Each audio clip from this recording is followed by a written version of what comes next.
இனிமே கண்ணை மூடிட்டு கடலை எண்ணெய் வாங்கலாம். ஏன்னா மந்த்ரா கடலை எண்ணெய் இதயத்தின் தயாரிப்பு. வறுக்க பொரிக்க ஏன் எல்லா சமையலுக்கும் மந்த்ரா தான். மந்த்ரா கடலை எண்ணெய், அபார ருசி, ஆரோக்கியமான உடல் நலம். தினமலர் நேயர்களுக்கு வணக்கம். பல்வேறு அரசியல், பொருளாதார, சமுதாய பிரச்சனை அலசக்கூடிய நிகழ்ச்சியில் இன்று நம்முடைய அரசியல் விமர்சகர் சரவண பிரசாத் வருகிறார். வணக்கம் சார். வணக்கம் சார். இப்போது தேர்தல் பரபரப்பாக நடந்து முடிந்திருக்கிறது. கிட்டத்தட்ட எதிர்பார்க்காத வண்ணம் கிட்டத்தட்ட 85% வாக்குகளை பதிவாயிருக்கு நேற்று. இதில் பலரும் பல்வேறு விஷயங்களை கிளைம் பண்ணிக்கிறாங்க. உதாரணம் பார்த்தீங்கன்னா, எலெக்ஷன் கமிஷன் பொதுமக்கள் என்ன சொல்கிறாங்க, இந்த எஸ்ஐஆர் இதன் மூலமாக தான் அந்த வாக்குப்பதிவு அதிகமாகிருக்குன்னு சொல்கிறாங்க. திமுக என்ன சொல்கிறாங்கன்னா, நாங்கள் கொடுத்த நலத்திட்டங்கள், இந்த 5000 ரூபா டெபாசிட்டு, இந்த 8000 ரூபா திட்டம், இதெல்லாம் விஷயமாக தான் நாங்கள் அதிகமாக வாக்குப்பதிவாயிருக்கு, அதெல்லாம் எங்களுக்கு தான் அப்படின்றாங்க. அண்ணா திராவிட முன்னேற்ற கழகம் கூட்டணி என்ன சொல்கிறாங்கன்னா, இல்லை ஆன்டி இன்கம்பன்சி, அதாவது திமுகவின் எதிர்ப்பு வாக்குகள்லாம் அதிகமாக பதிவாயிருக்குன்னு சொல்கிறாங்க. விஜய் தரப்பினர் என்ன சொல்கிறாங்கன்னா, எங்கள் தலைவர் விஜய் செய்த மாபெரும் பிரச்சாரம் காரணமாக ஒரு மிகப்பெரிய எழுச்சி ஏற்பட்டு இளைஞர்களோட வாக்குகள் தான் பெற்றிருக்காங்கன்னு சொல்லியிருக்காங்க. ஸோ 4ஆம் தேதி வரைக்கும் பல்வேறு கருத்து கணிப்பில் வரும். இப்போது கார்த்திக் சிதம்பரம் கூட சொல்லியிருக்காரு, அவர் பதிவில் ட்விட்டரில் போட்டிருக்காரு, 4ஆம் தேதி வரையும் அனைவருமே கருத்து கணிப்பு தெரிவிப்பாங்கன்னு சொல்லியிருக்காங்க. இது எப்படி சார் பார்க்குறீங்க இதை? இல்லை, இந்த விஷயத்தில் தேர்தல் ஆணையம் சொல்கிறது தான் 100% கரெக்டான ஒரு பதில். நீங்க இது வரைக்கும் எஸ்ஐஆர் நடந்த எல்லா மாநிலத்தையும் எடுத்து பாருங்க. எஸ்ஐஆருக்கு முன்னாடி என்ன பர்சன்டேஜ் இருந்துச்சோ அதே பர்சன்டேஜ் ஓட்டிங் தான் இந்த தடவை நடந்திருக்கு. பட் தமிழ்நாட்டுல ஒரு 3%, 4% மட்டும் கொஞ்சம் வேரியன்ஸ் காட்டுது. 3-4% நீங்க நினைக்கிற மாதிரி அப்படிலாம் கிடையாது. நீங்க ஒண்ணு இல்ல, போன 2024, 2021 தேர்தல்ல சென்னையோடைய பதிவு எவ்வளவுன்னு தெரியுமா உங்களுக்கு? சென்னையோடைய சதவீதம் எவ்வளவு? வாக்கு சதவீதம் தோராயமா யோசிச்சு சொல்லுங்க பார்க்கலாம். ஒரு 70. ரொம்ப ஜாஸ்தியா சொல்றீங்க. 50-60 தாண்டறதுக்கே முக்கும். நம்ம எல்லாரும் என்ன சொல்லுவோம், இந்த சென்னையில இருக்கிறவங்களுக்கு எல்லாம் வேலையே கிடையாது, இப்போ ஓட்டு கூட போட விட மாட்டாங்க, வரமாட்டேங்கிறாங்க, திட்டுவோம். அது அப்படி கிடையாது. கணக்கு மொத்த வாக்காளர்கள் இத்தனை பேர், அதுல வாக்களிச்சவங்க இத்தனை பேர், அந்த சதவீதம் எடுக்கும்போது எப்பவுமே 50-60 தாண்டவே தாண்டாது. ஆனா எஸ்ஐஆர் நடத்தி இந்த செல்லாத ஓட்டுகள், இறந்த ஓட்டுகள், இது இடத்த விட்டு போனவங்க, இடம் மாறினவங்க, அந்த மாதிரி நிறைய பேர் இருக்கு இல்லையா, அந்த ஓட்டுகள் எல்லாத்தையும் கழிச்சு கட்டி ஒரு லெவல்ல கொண்டு நிறுத்தும் போது அதே சதவீத ஓட்டுகள் தான் இப்ப உழுது.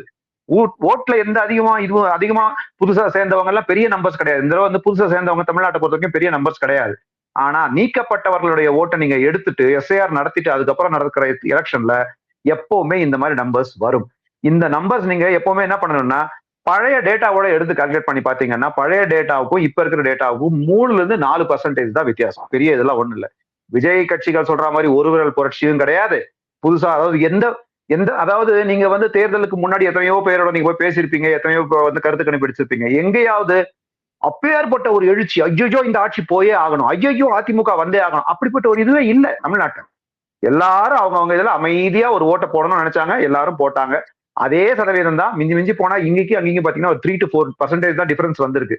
அதனால இது தேர்தல் ஆணையம் சொல்றது 100% கரெக்ட்.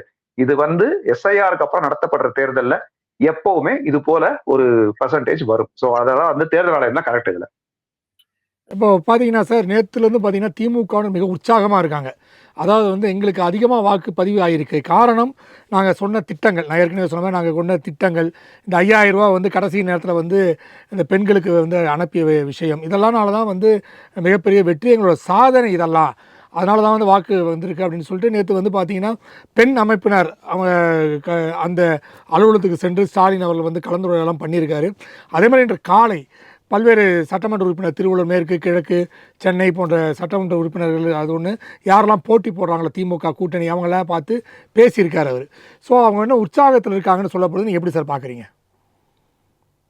நீங்க கொஞ்சம் பழைய அரசியலை புரட்டி பார்க்கணும். இது கருணாநிதி காலத்து டெக்னிக். இது கருணாநிதி எப்பவுமே இந்த மாநில தேர்தல் முடிஞ்ச அடுத்த நாளே பாத்தீங்கன்னா, அடுத்த நாளே அந்த தேர்தல் என்னைக்கு முடியுதோ அடுத்த நாளே அந்த இதுல போட்டியிட்டவங்க எல்லாருமே அறிவாலயத்துக்கு வருவாங்க. அவர் அறிவாலயத்துக்கு இருக்கிறதுக்கு முன்னாடி கோபாலபுரத்துல அந்த மீட்டிங் நடத்துவார். கோபாலபுரம் ஒரு வீட்டுல நடத்துவார். எல்லா இதுல இருந்தும், எல்லா தொகுதியில இருந்தும் அவங்கள வர வச்சு அவர் சந்திப்பாரு. இது அவர் ரெகுலரா பண்றது. இது யாரோ ஒருத்தவங்க அநேகமா இவர் சொல்லி கொடுத்து இது பண்ணிருக்காங்கன்னு நினைக்கிறேன். நார்மலா இவர் இதுக்கு முன்னாடி எலெக்ஷன்ல அந்த மாதிரி பண்ணல. ஒண்ணு. ரெண்டாவது, தோல்வி அடைய போறோம் இல்ல ஜெயிக்க போறோம் அப்படின்றதெல்லாம் யாருமே எதுவுமே இப்ப சொல்ல முடியாத ஒரு சுச்சுவேஷன். ஏன்னா இந்த நம்பர் ஆஃப் பர்சன்டேஜ் வச்சு இப்ப இவங்க பர்சன்டேஜ் அதிகமா வச்சதை வச்சு வேற ஒரு கட்சி என்ன கிளைம் பண்ணுவாங்க, எதிர்கட்சி என்ன கிளைம் பண்ணுவாங்க, இது அனைத்துமே ஆன்டி இன்கும்பன்சி ஃபேக்டர்னு சொல்லுவாங்க. அது ஆன்டி இன்கும்பன்சி ஃபேக்டர் இருக்க சான்ஸ் இல்ல. அப்படியே இருந்தாலுமே பெரிய அளவுல பெரிய டிஃபரன்ஸ் ஆன்டி இன்கும்பன்சி காட்டாது. எல்லாருக்குமே தெரியும் விஜய் ஒரு ஃபேக்டர். அவர் வந்து ஒரு சில இடத்துல ஓட்டுகளை பிரிக்கிறாரு. அந்த பிரிக்கிறது வந்து எந்த கட்சியிலிருந்து பிரிக்கிறாரு யாரால சொல்ல முடியுமா? இப்போ யாராலுமே சொல்ல முடியாது. திமுகவுடைய எதிர்ப்பு அலைன்னு வச்சுக்குவோம், ஒரு பேச்சுக்கு சொல்றேன். திமுகவுக்கு எதிர்ப்பு அலை இருக்குது. அந்த அந்த ஓட்டுகள் எங்க போகும்? உங்களுக்கு விஜய்க்கே போகும்னு சொல்ல முடியுமா? இல்ல அது பிரிஞ்சு அதிமுக வரும் சொல்ல முடியுமா? இல்ல நாத்தாக்கா பக்கம் போகும்னு சொல்ல முடியுமா? எப்படி சொல்ல முடியும்? சொல்லவே முடியாது. அதே மாதிரி அதிமுக பாஜக கூட்டணி, எனக்கு கூட்டணி பிடிக்கலன்னு ஓட்டு போடுறவங்க யாருக்கு போடுவாங்க? திமுக போடுவாங்களா? யாராவது போட மாட்டாங்களா? இல்ல விஜய்க்கு போடுவாங்களா? போட மாட்டாங்க. தெரியாது. இதெல்லாம் எதுவுமே தெரியாது. there are so many factors. ஆனா இதுல ஒரு மெயின் ஃபேக்டர் எல்லாருமே வந்து நம்ம எல்லாருமே ஒத்துக்க வேண்டிய ஒரு ஃபேக்டர், விஜய் வந்து ஓட்டை பிரிக்கிறார். பல தொகுதிகளில் ஓட்டை பிரிக்கிறார். எம்எல்ஏ எலெக்ஷன்ல உங்களுக்கு அனுபவம் இருக்கு, உங்களுக்கே தெரியும். 12 ஓட்டுல தோத்தவங்க இருக்கிறான், 60 ஓட்டுல ஜெயிச்சவங்க இருக்கிறான். உங்களுக்கே தெரியும். 60 ஓட்டுல 12 ஓட்டுல அந்த மாதிரி ரொம்ப ரொம்ப ஸ்மால் ஃபேக்டர்ஸ். இப்ப என்ன ஒன்னா ஓட்டு பிரியும் போது இவருக்கு வர வேண்டிய ஒரு சில ஓட்டுகள் அங்க போகும்போது சோ இது வெற்றி தோல்வியே முடிவு பண்ணும். அந்த வெற்றி தோல்வி யார் பக்கம் போகுதுன்றது யாருமே இப்ப சொல்ல முடியாது. ஏன்னா அந்த ஃபேக்டர்ஸ் இருக்கு, நிறைய ஃபேக்டர்ஸ் இருக்கு. இது வந்து இந்த டேட்டாவை நம்ம எடுத்துட்டு எதுவுமே பண்ண முடியாது. ஏன்னா எஸ்ஐஆருக்கு பின்னாடி நடக்கிற தேர்தல்ன்றதால நம்மளால எதுவுமே இப்போ சொல்ல முடியாது. இதே வந்து எஸ்ஐஆருக்கு முன்னாடி இந்த நம்பர் இந்த பர்சன்டேஜ் நம்ம வச்சிருந்தோம்னா ஒரு ஒரு கணிப்புக்கு வர முடியும். நரேட்டிவ் செட்டிங்ல நம்ம எப்பவுமே ஃபெயிலியர். உங்களுக்கு என்ன தெரியும்? நரேட்டிவ் செட்டிங்கை பொறுத்த வரைக்கும் பெண் நிறுவனம் ஆகட்டும், அதை தொடர்ந்து இருக்கிற பல நிறுவனங்கள் ஆகட்டும், நரேட்டிவ சூப்பரா செட் பண்ணிடுவாங்க. ஆக நம்ம தான் ஜெயிச்சிட்டோம். கிரவுண்ட் லெவல்ல யார் என்ன பேசிட்டு இருக்காங்க? நீங்க போய் இப்போ ட்விட்டர்ல போய் ஸ்பேசஸ் எல்லாம் பாருங்க. கிரவுண்ட் லெவல்ல திமுக காரன் வெறுத்து போய் காங்கிரஸ்காரனையும் விசிகே காரனையும் தாவேகா காரனையும் பயங்கர மோசமா திட்டி வீடியோகள் போட்டுட்டு இருக்காங்க. இந்த ஸ்பேசஸ் நடந்துட்டு இருக்கு, ஏகப்பட்ட ஸ்பேசஸ் வீடியோ வந்துட்டு இருக்கு வெளியே. அதை பாத்தீங்கன்னா அப்படி திட்டுறாங்க. அவ்வளவு மோசமான வார்த்தைகளை யூஸ் பண்ணி திட்டிட்டு இருக்காங்க. ஏன் திட்டணும்? நீங்க தான் ஜெயிக்க போறீங்களா, திமுக தானே ஜெயிக்க போகுது, ஏன் அப்படி திட்டணும்? அவ்வளவு திட்டுறாங்க. தாவேகாவை திட்டுறாங்க, ஓட்ட பிரிச்சதுக்கு திட்டுறாங்க, விசிகேவை திட்டுறாங்க, காங்கிரஸ்காரன் திட்டுறாங்க. காங்கிரஸ்காரெல்லாம் இனிமே கழட்டி விட்டாதான் முடியும் அப்படின்ற மாதிரி அந்த அளவுக்கு அவங்க பேசிட்டு இருக்காங்க. சோ எங்களுக்கு நம்மளால எதுவுமே சொல்ல முடியாது.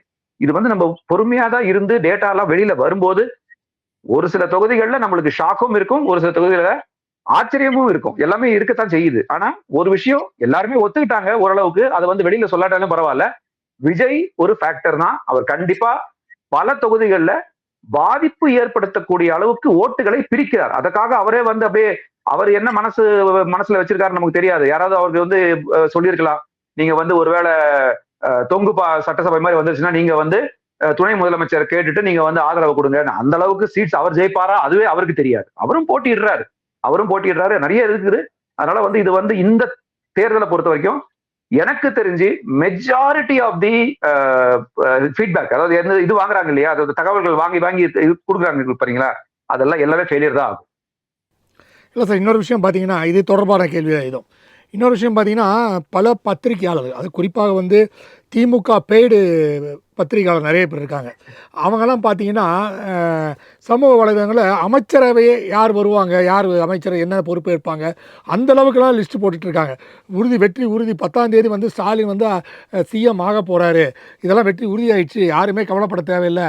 அது இல்லாமல் அண்ணா திராவிட முன்னேற்றத்துக்கு கல்லறை கட்டப்பட்டு விட்டது, அவங்க வெளியே வர முடியாது, இனிமேல் அண்ணா திராவிட முன்னேற்ற கூட்டணியே வெளியே வர முடியாது, பாஜக வந்து எல்லாமே இனிமேல் பேச்சு மூச்சே இல்லாமல் இருக்க போகிறாங்க, இனிமேல் வந்து திமுக தான், ஒருவேளை 2வது இடத்துல வந்தால் தாவேகா வருமே தவிர மற்றபடி மிகப்பெரிய சந்தேகம் அப்படின்னு சொல்கிறாங்க. இன்னும் ஒருபடி போய் என்ன சொல்கிறாங்கன்னா, திமுக வந்து அது ஏற்கனவே 2011 மாதிரி தான், திமுக வந்து ஆளுங்கட்சியாக இருக்கும், 28 இடங்களை வந்து காங்கிரஸ் பெற்று எதிர்கட்சியாக இருக்கும், வெறும் 25 இடங்களுக்கு பெற்று அதிமுக 3வது இடத்துக்கு போயிடும், இப்படியெல்லாம் சொல்லியிருக்காங்க. நீங்கள் எப்படி சார் இந்த நிகழ்வை பார்க்குறீங்க? இல்லை, நான் தான் சொன்னேன் உங்களுக்கு, பத்திரிகையாளர்கள் வந்து பல பத்திரிகையாளர் இன்னைக்கு வந்து திமுகவுடைய தோல்விக்கு நீங்க எவ்வளவோ ரீசன்ஸ் கொடுக்கலாம், ஏகப்பட்ட விஷயங்களை கொண்டு வந்து கொடுக்கலாம். ஆனா அதுல முக்கியமான காரணம் வந்து இந்த பத்திரிகையாளர்கள் தான் இருக்க போறாங்க. நீங்க வேணா எழுதி வச்சுக்கோங்க. திமுகவுடைய மாபெரும் தோல்விக்கு காரணமே நடுநிலை காட்டாத பத்திரிகையாளர்கள். எங்க கேள்வி கேட்கணுமோ அவங்களை கேட்காம எதுக்கெடுத்தாலும் அவங்களுக்கு முட்டு கொடுத்து பத்திரிகையாளர்கள் தான் அவங்க யாரும் எதுவும் பேச மாட்டாங்கன்ற மாதிரி ஒரு லெவலுக்கு வந்துட்டாங்க. திமுகவும் அவங்கள வந்து அரசாங்கம் செய்யற தவறுகளையும் அவங்க கேட்கறது இல்லை. அந்த மாதிரி இருக்கும்போது மக்கள் அவங்களை எவ்வளவு சீரியஸா எடுப்பாங்க நீங்க நினைக்கிறீங்க? இன்னைக்கு யாருன்னா வந்து ஒரு திமுக ஆதரவு எல்லாருக்குமே தெரிஞ்சு போச்சு யார் யார் என்னென்ன ஆதரவு இருக்காங்க. நான் வந்து பத்திரிகையாளர், நடுநிலையாளர் அப்படின்னு சொல்லி போட்டு வந்து ஒரு விவாத நிகழ்ச்சியில உட்கார்ந்தாலும் எல்லாருக்குமே முத்திர குத்தியாச்சு. எல்லாருக்கும் தெரிஞ்சு போச்சு அவங்க எப்படி எவ்வளவு அப்பட்டமா வந்து அவங்களுக்கு இது பண்றாங்கன்னு தெரிஞ்சு போச்சு. அப்போ அவங்க சொல்ற கருத்துக்களை வந்து எப்படி மக்கள் இவ்வளவு சீரியஸா எடுத்துப்பாங்க நம்ம நினைக்க முடியும்? கண்டிப்பா எடுத்துக்க மாட்டாங்க. எல்லாருக்குமே வந்து அந்த நீராராடியா பர்காதத் மாதிரி தொகுதியெல்லாம் பேசினாங்க பாருங்க. நீராராடியாவும் கனிமொழி இவங்க எல்லாம் பேசி இவருக்கு வந்து டெலிகாம் கொடுக்கணும், அவருக்கு வந்து கோல் கொடுக்கணும்னு சொல்லி பேசினாங்க பாருங்க. அந்த காலத்துல நம்ம இவரு மன்மோகன் சிங்கோடைய அரசாங்கத்துல அந்த மாதிரியும் ஒரு நினைப்பு. இவங்க இன்னுமே நினைச்சிட்டு இருக்காங்கன்னா பத்திரிகையாளர்கள்லாம் இவங்களுடைய பேச்செல்லாம் மக்கள் ரொம்ப சீரியஸா எடுத்துக்கிறாங்கன்னு நினைச்சிட்டு இருக்காங்க. கிடையவே கிடையாது. கிடையவே கிடையாது. இவங்க விவாதம்னு வச்சுக்கலாம், பேசலாம், என்ன வேணா பண்ணலாம், எல்லாம் புரட்டி போடலாம், தகவல்கள் போடலாம், எல்லாம் வேணா பண்ணலாம். ஆனா அரசாங்கமும் அதாவது வந்து அந்த கட்சிக்கும் இவங்களை சீரியஸா எடுத்துக்காது. பொதுமக்கள் ஏற்கனவே இவங்களை பத்தி நல்லா தெரிஞ்சு போச்சு. அதனால வந்து இவங்க எல்லாம் ரொம்ப பெரிய சீரியஸா எடுத்துக்கிறதே கிடையாது. அவங்க பெண் நிறுவனத்திலிருந்து தான் தகவல்களை பெறுகிறார்கள். பெய்டு ப்ரமோஷன் மாதிரி ஒரு அரசாங்கம் சொல்லுவதை அது வந்து கரெக்டா தவறா இதை கொண்டு போய் சேர்க்கணுமா, எப்படி சேர்க்கணும், பொதுமக்கள் கிட்ட என்ன சேர்க்கணும், அந்த பொறுப்பை வந்து தமிழக பத்திரிகைகள் என்னைக்கோ மறந்துருச்சு. அதனால வந்து சொன்னேன், இந்த ஒருவேளை திமுக தோல்வி அடைஞ்சாலோ இல்ல படுதோல்வி அடைஞ்சாலோ அதற்கு வந்து ஒரு முக்கிய காரணம் அநேகமா தமிழக பத்திரிகையாளர்கள் தான் இருப்பாங்க. இப்போ திமுக ஏன் வந்து இவ்வளோ தைரியமாக இருக்காங்க அப்படின்னு அதை ஒரு மாதிரி பார்த்தா, பணப்பட்டவாடை பல இடங்களில் எனக்கு தெரிந்து எங்கள் பகுதியிலே வந்து 1000லேருந்து 2000 வரைக்கும் ஒவ்வொரு தலைக்கும் வந்து பணப்பட்டவாடை பண்ணியிருக்காங்க, பணப்பட்டுவாடாவை. இது அதிமுக கூட்டணியோ அதிமுக கூட்டணி பல இடத்துல பண்ணியிருக்காங்க. பட் இவங்க அளவுக்கு விக்ரஸாக பண்ணல. இவங்க வந்து பேக்கெட்டாக செலக்ட் பண்ணி கிட்டத்தட்ட வந்து தேர்தல் பிரச்சாரத்தை விட பணப்பட்டுவாடை தான் அதிகமாக பண்ணியிருக்காங்க. ஸோ அந்த பணப்பட்டுவாடை தான் நம்மளை காப்பாற்றும் அப்படின்னு நினைக்கிறாங்களா? கண்டிப்பா. அதுல எந்த தவறுமே அதுல எந்த மாற்று கருத்தே கிடையாது. பணப்பட்டுவாடா எல்லா கட்சியும் பண்ணுச்சு. எனக்கு தெரிஞ்சு எனக்கு நான் இருக்கிற ஏரியாவில் விஜய் கட்சியோட பணப்பட்டுவாடா பண்ணாங்க. ஒரு வண்டியை கொண்டாந்து நிறுத்திட்டு எல்லாருக்கும் யார் யாருக்கு என்ன இருக்குன்னு ஓட்டர் லிஸ்ட் வச்சுட்டு டிக் அடிச்சுட்டு அவங்க பணப்பட்டுவாடா பண்ணாங்க.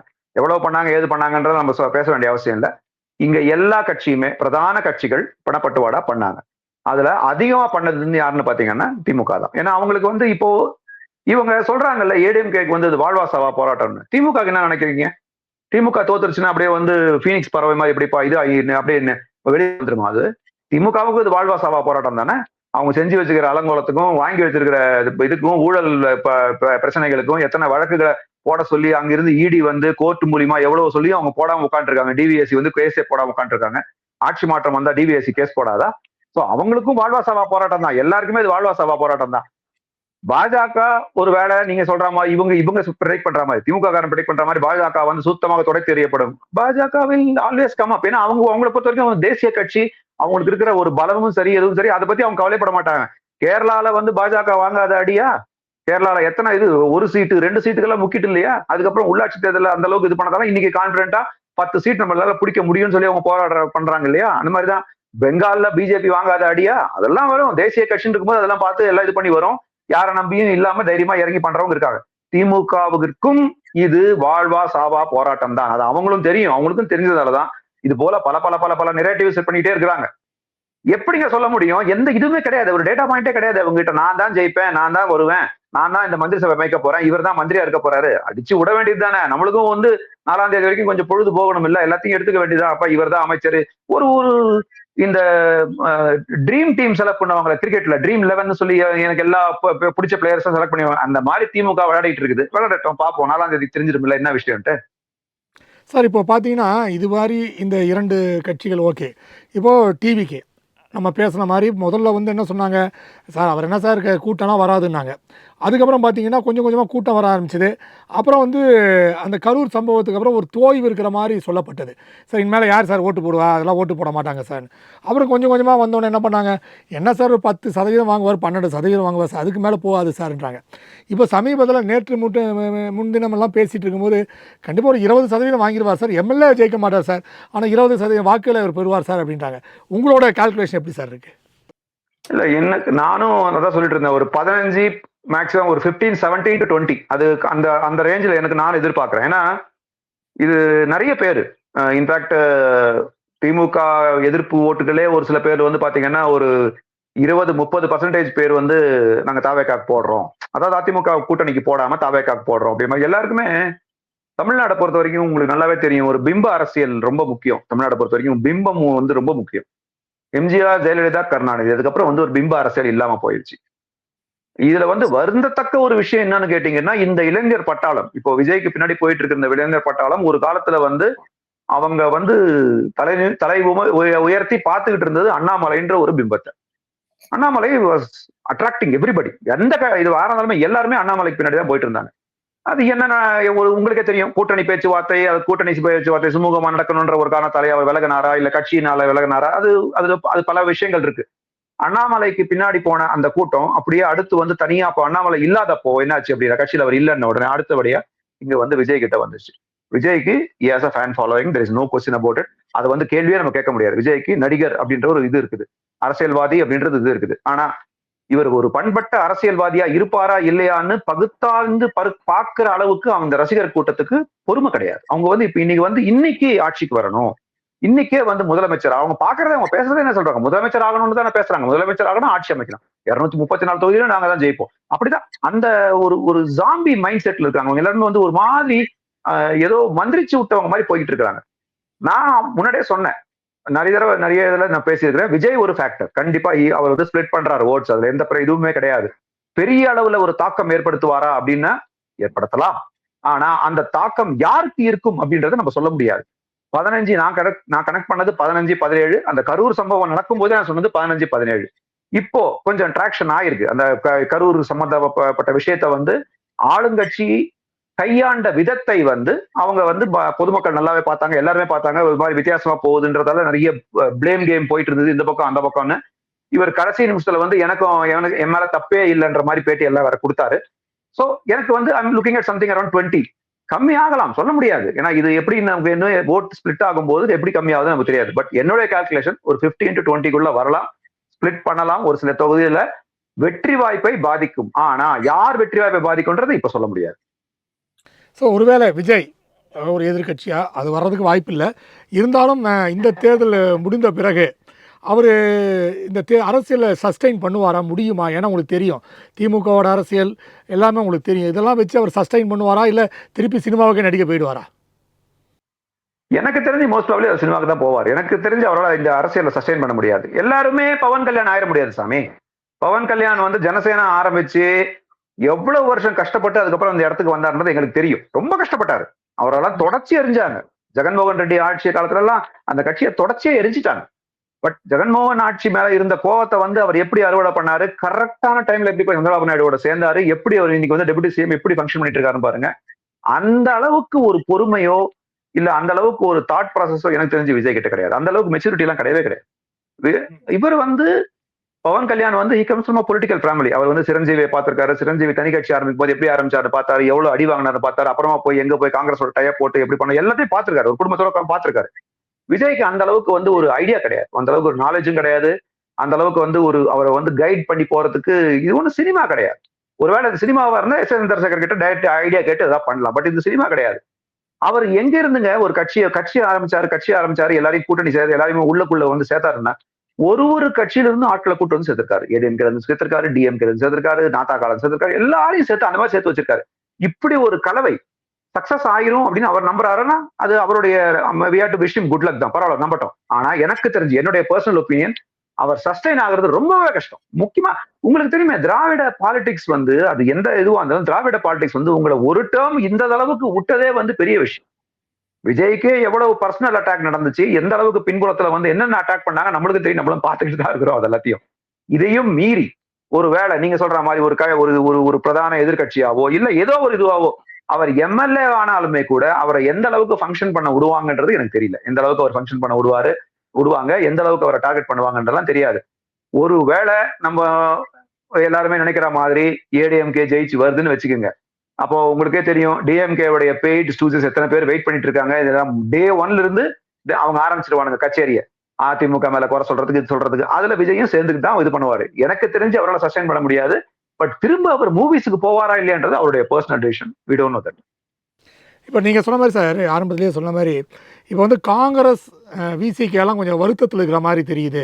ஏன்னா வந்து நம்ம தாவேகா பக்கம் போயிருந்தாலும் இன்னும் கொஞ்சம் நல்ல விதமான வாக்கு சதவீதத்தை உயர்த்திருக்கலாம். இப்போ தேவையில்லாமல் திமுக பக்கம் போயிட்டு நம்ம பேர் கெட்டு போச்சு. ஏற்கனவே அவங்க செய்த பாவத்தை நம்ம சுமந்து கொண்டிருக்கின்றோம். ஸோ இது தேவையில்லாமல் நிகழ்வு. இப்போ ராகுல் காந்தி கூட நினச்சிருப்பார் இல்லையா, அந்த வருத்தத்தில் இருந்திருப்பார் இல்லையா? நீங்கள் எப்படி பார்க்குறீங்க? ராகுல் காந்தி அதுதானே வந்து மேடையா ஏறலையே. ராகுல் காந்தி வந்து ஏங்க எந்த ஸ்டேட் எலெக்ஷன்லயாவது இது வரைக்கும் நடந்த மாநில தேர்தல்ல கூட்டணி கட்சி தலைவர்களோட, அதாவது முதல்வரோ இல்ல யாரா இருந்தாலும் கூட்டணி கட்சி தலைவரோட அவர் மேடை ஏறி இருக்காரா இல்லையா? ஏறி இருக்காரு இல்லையா? எல்லா இதுலயும் ஏறாரு இல்லையா? ஏன் இந்த தடவை ஏறல? யார் ஏன் அதான் சொன்ன பாருங்க, இந்த தமிழக பத்திரிகையாளர்கள் அதை பத்தி இல்ல பேசியிருக்கணும்.